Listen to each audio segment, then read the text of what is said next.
अस्सलाम वालेकुम रहमतुल्लाहि व बरकातुहू।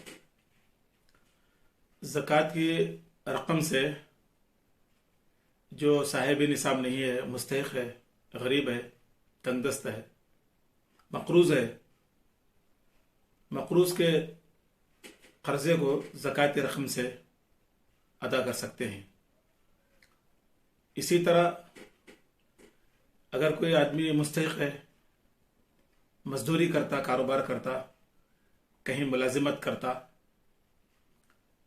तो उसको खुद कफिल बनाने के लिए भी रकम ज़कात की दी जा सकती है। यानी इस तौर पर कि वो किसी के पास टेलरिंग करता है, मशीन दिला दिए, कारपेंटर काम करता है या अल्मुनियम का कोई काम करता है, उसके लिए औजार और सामान दिला दिए, खुद ही वो काम करने वाला बन जाए उसके सामान दिलाने की वजह से, तो ज़कात के रुपये में से रकम से उसको वो सामान को दिला सकते हैं। उसको खुद कफिल बनाए, मुस्तकबिल में फिर वो खुद ज़कात देने वाला बन जाता है। अस्सलाम वालेकुम रहमतुल्लाहि व बरकातुहू।